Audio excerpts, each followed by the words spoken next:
nakita ko sa Teo, may tinim na. Oo, talagang wala na pong malayhan eh. Sobrang takot ko pa yung sumigaw. Sabi ko, ate, tulong, tulong. Tapos sigaw ako ng sigaw. Sabi ko, Teo, Teo.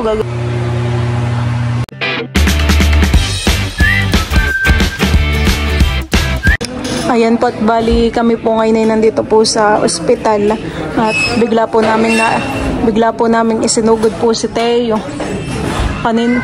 Kagabi pa po mama nilalagnat po siya. Pero kanina naman pong umaga ay pinapainom ko po siya ng gamot tsaka kagabi. Kanina pong umaga ay umokay na yung pakaramdam at nasa labas na po, hignaw na. Ayun bandang mga alas 10 po. Biglang tumaas uli. Tapos ay siya nagtarak. Oo. Tapos itim na po ng... Yung ginawa po namin kami pinagkagulo na doon. Oo, sa harapan ng bahay. Balano. Ito yung kilala sa basil. Basil leaves. Ay namin pong kinayumos. Pinaamoy po. Namin kay Teo. Ay yun, okay na po yung kulay niya. Tapos po nung umokay na yung kulay niya, nawala na yung pangingitim, ay amin na rin pong dinala dito sa ospital. Ay siya po nilagyan po ng oxygen ngayon, tapos ay siya po nakaswero. Iyak po ng iyak kanina, buti naman po at nakatulog na siya. Kanina po yung buhat-buhat ni Bal, takbon-takbo po si Bal, at ako'y kumukuha po ng dahon ng ECMO. Thank you Lord, at ngayon po ay mababa na po ang lagnat niya, 36 na po. Ay siya po tulog ngayon. Pinunas-punasan na rin po natin siya, Tapos po ay hindi po namin alam kung bakit nilagyan. Baka na rin po sa pagod. Hindi kaya? Hindi naman. Baka kaya may nakain. Baka po. Na hindi natunaw sa kanya. Ganun kayo nilalagnat nung kayo baby pa. Pag meron kayong nakain na hindi natunaw, ay nilalagnat. Sabi naman po ay baka daw nabati. Nung tayo nasa balagbag, baka naman po hindi rin, Hindi rin naman. Marami din naman doong baby. Saka kayo na may maliliit ay natadala. Sabi naman ni Balay, baka daw po may bali. Hindi natin alam. Sa kanila daw po ay kapag dinala sa maghihilot ay parang nakikita yung kung may bali. Ay, yun. Ngayon naman po yung okay na po si Teo. Kami po yung na kanina, si Balay nakaakyat ng... Si Bal po yung walang tsinelas kanina, takbon-takbo. Tapos ako kinuha ko yung susi ni River, pero kami po ay nag-tricycle na laang, Mga po nang kami karantay, baka po si Milot yung mga aksidente yan. Sinatita Huya, sinatita Adjaw. Baliktaran po yung tsinelas ko sa liwanag. Tayong lahat po doon, kaguluhan ni sila Lolo. Sabi po yung kabog po namin kanina. Kala po natin na yan Paghihimatay na, tita Joy, ako dahil kumuha ng tubig at ako pinahinom ng tubig. Ako pa na may 3 araw na rin sa mga pakaramdam at pagpahiga-higa. Sa kwarto. Ay nung nakita ko sa Teo, may tinim na. Oo, talagang wala na pong malayhan May kilangat nung pong aming pinainom po ng... Pinaamoy yan. Pinaamoy po namin ng ganito. Bigla pong nabuhayan, May daon-daon pa po ako. Wag Pinaamoy po namin ganito. Ito yung... Hinilot po ba ganin yung ante yan? O aking inano rin ng sikmura. Ay nahimasmasan po siya. Bumalik po ulit yung kulay po niya. Pati mama yung pinagparkan po natin ng sasakyan, si Lola Amy. Abay, nakapunta din po doon. Ilalagay ko lang dito. Pati si Tia Siling, binigyan na rin po ako ng dahon ng ganayan at sabi, ginagana-gana ito na niya at sabi po, amoy mo. Tita Kuya ay naliligo sa CR ay nakalalabas sa iyo. Nakatao. Nagtuwal yun. Ako yung pinaandar ko agad si River ay sabi, wag na daw po at mag-tricycle na laang. Ito ay siyempre, ito ay milot ito ay nalagay ng gamot ito. Si Teo na may okay na, 36 na ang dito. Happy birthday pa naman puhan Kaya po iyak ng iyak kanina, gawa ng pagtuturok ng karayo. Ay siyempre dapat ay hindi agad. Ay pinigilang maigi ng nurse para hindi, ay doon po siya nag-iyak. Parang ayaw niya magpahawak. Ay maigi ang hawak ng nurse. Siyempre para pagtutusok ng karayo. Ay doon po siya nag-iyak. Ay pagdating naman po dito, pinunas-punasan natin, ay parang bumaba po yung lagnat niya. Okay na, 36 na. Nasaan namilit yung... Kanina ay 38, 37, tapos 36 po. 38. Napakahirap pagpapalagay kasi Kaya nga po. matanong kung anong problema, yung matanong kung anong ngayon na yung akin na kaya magkakabog-kabog bakit Kanina talaga isigawan na po dun sa harapan, han eh. Yung balano, yung tricycle, yung ano. hindi na maintindihan. Oo. Sabi, kukunin na ni Tito Makoy yung tricycle na kulong-kulong. Sabi ko, Tito Makoy, hindi yan yung isa. Motor, sabi naman ni Bal. Yung motor, kahit motor na lang. At talagang itatakbo na po talaga sa ospital. Oo. Maturot na po kayo. Lalong mahangin. Tsaka yung Tito Makoy yung dala na yung kulong-kulong. Oo. Sabi ko, Tito Makoy, hindi yan yung isa. Eh. Pero, ayan, thank you Lord, dahil okay na po si Teo. Sana po nagtuloy-tuloy na po na mawala po yung kanyang anak. Kami po yung sobrang kalala. Pero baka militiyan niya isa po yan. Nilakain siya. Hindi Tapos tumaas po ang lagnat niya. Pero anong pag inanay ko po yung tiyan niya ay iba ang tunog. Tabol po. Double. Kayo nung maliliit pa, nagkakalagnat ay ganayon din. Pag may nakain hindi na. Kaya dapat talaga ay huwag mo na pakainin ng kung ano-ano. Ay ang papa naman ay Si Papa po ang nagpapakain kay Teo minsan ng ano po nga sinusubuhan eh. Mahirap po talagang magkasakit ang bata. kagaya kagabi. Ginawa ng kong papa sa gilid pakainin ng ano eh. Kung saan na yung papa eh, hindi masawa. At gusto daw, gusto. Eh, syempre, ang bata eh, meron pang pero okay na siya. Maganda na po ang kulay ni Teo. Kami po dito kami ng hospital ay punuan. Kami po naghahanap ng yung isang room na para tayo lang nasa room. Ay wala po. Wala daw available. Puno daw dito. Ano po si Teo. Nakatulog na kanina po yan ay iyak-iyak. Ito naman po yung sa paan niya na kay dumugo na po han eh. Sa kagagalaw kanina. Maganda na po ulit ang kulay na eh. Ano. Thank you Lord. Okay na po si Teo. Ayan po at bali si Teo daw po ay x-rayin muna. Yung dalawa po ni Balay nandiyan sa loob. Dala ko po dito yung mga gamit. Ayan po at dumedede na po ulit si Teo. May ganang pakaramdam na yan. Hignaw na naman po siya. Di na po katulad kaninang napakainit.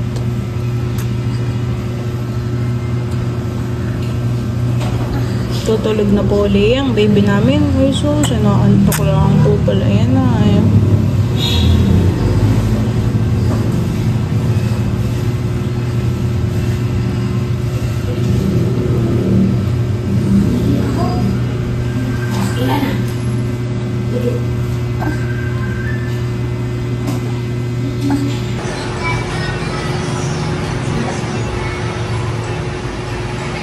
Nandito po ngayon si Natito.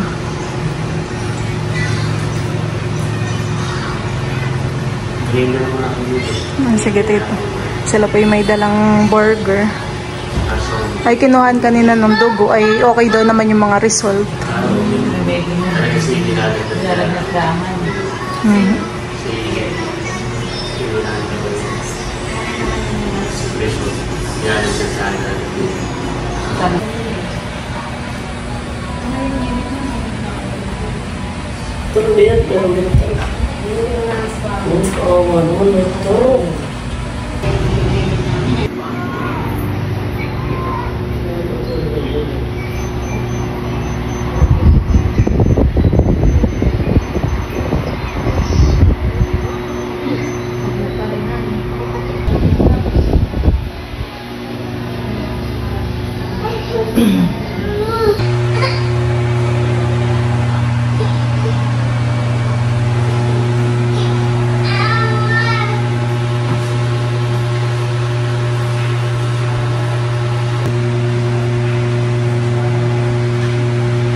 The next day.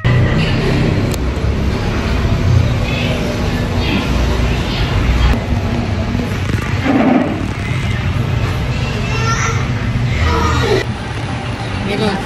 Ang temperature ni Teo ay 36.6.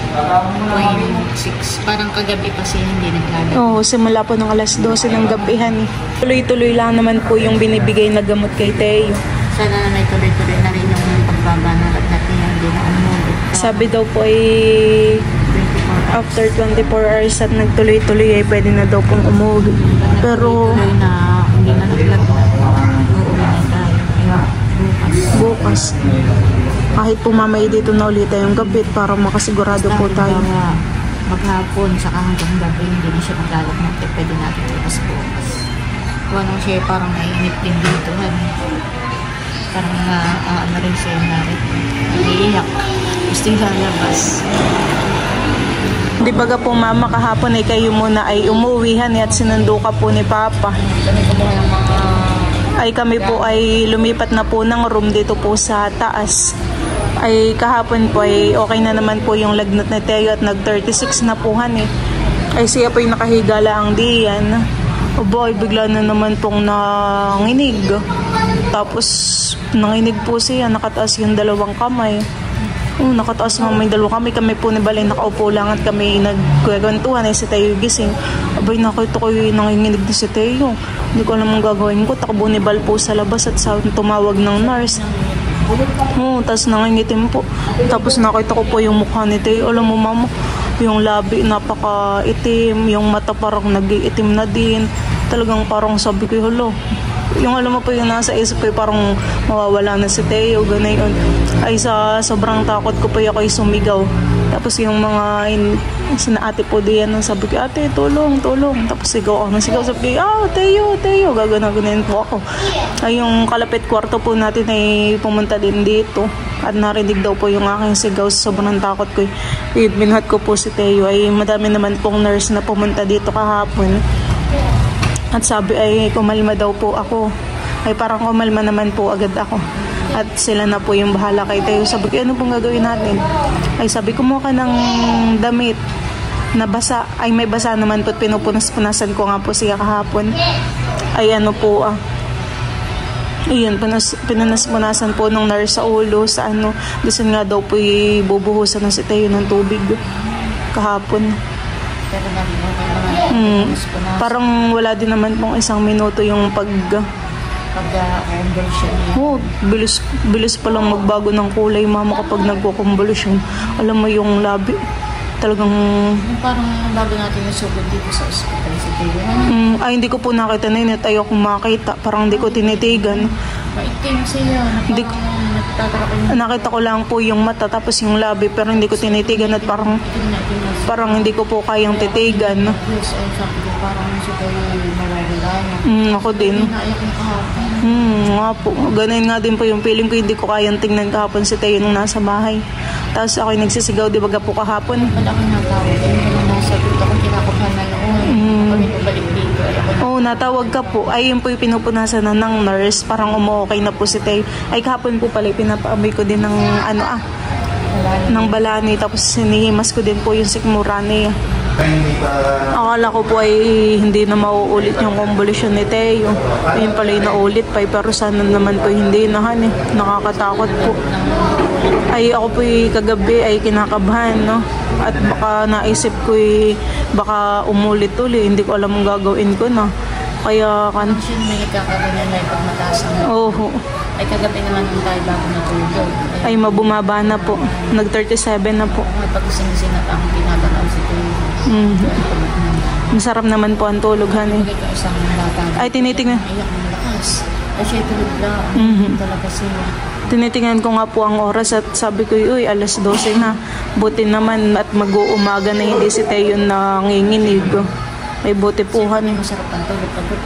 Nakabawal-bawal siya ng lakas. Tapos kanina pong umaga yung naka-smile na Tatawa na. Ini-smile na po yung mga kalapit. Ang result ng lab naman niya ay mga okay naman. Okay po, kinuhaan po siya ng dugo. Ay okay naman po. Kaya mo lang magtulog at makabawi na. Ay buti po kahapon ay nandito sila Tita Nerly, sina Ate Seth, sina Tito Kagwapo lang Ay parang tayo gumaan-gaan po ang pakaramdam at saka si Ma'am Grace. Katatapos lang pa naman ng birthday ay. Pero thank you Lord at okay na naman po si Teo. Sana po ay magtuloy-tuloy na. Kanina pa din ang muso. Oh. Pinapanguso, nakita ko po yung nguso. May mga subscriber din po tayo na nagme-message din po sa akin at nakita yung aking Mayday. Tapos sila din po ay nagbibigay po ng advice, eh. Ayun, maraming salamat po.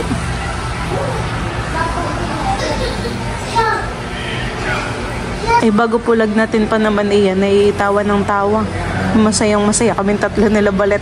Pinapatawa ni Bal. Hahagahalpak. Pasagda ng tao. Kaso sila yung pasagda. Ay, kami tuwang-tuwa naman ni Bal. Sama din po yung masyadong tawa ng tawahan. Sama rin yung pasagda ng kakatawa. Ay, pinatawas din naman po ng mama ni Bal. At sinabi po ni Bal, pero wala daw naman pong tungkol sa Balagbag Falls. Parang nagbigay lang po ng ipapainom. Tulog po ngayon si Teo. Nakinagbabawi na po, eh. Kaya mo lang natulog at kasi hindi nag-iiyak at naano siya dito sa paa niya. Naiirita dito sa paa niya. Kaya mo lang natulog. Ayan, salamat po sa lahat po ng mga nagdasal po kay Teo. Mababa na po ngayon ng kanyang lagnat. Sana po ay magtuloy-tuloy na. Thank you, Lord. At okay na po si Teo. Sana tuloy-tuloy na yung paggaling niya para bukas ko tayo makalabas. Parang hindi po tayo mapakalihan kapag si Teo ay may sakit. Oo, hindi mo alam kung ano sakit. Oo. Hindi mo pwedeng tanungan kung anong nararamdaman niya. Kami po muna, di ba, bibili po ng pagkain. Dito naman po sa labas ay may karinderya.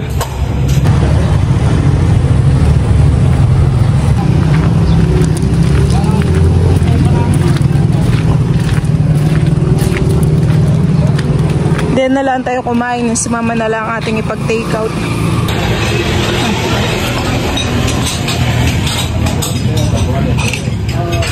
Si mama po ay kakain na.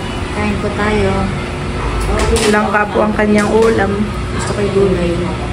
Yan nga din po ang inulam ko. Sarap. Kain po. Buti po pala mama't si Teo po ay tulog laang, hani. Akala ko po yung pagdating namin ay gising na.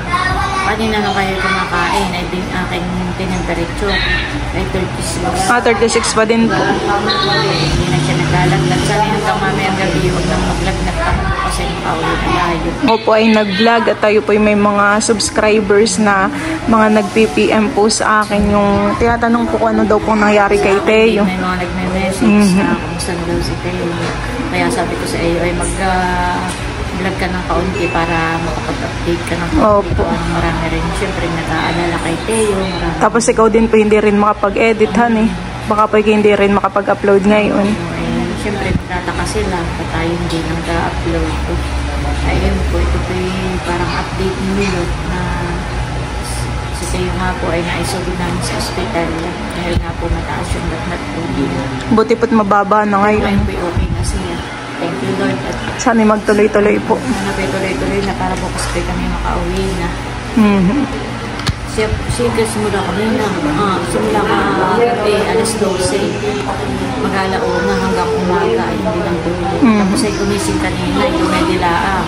Tapos Dilaro ng kaunti. Tapos ay hanggang may siya haba ang tulog. Nagbabawi na po. Nagbabawi ng lakas.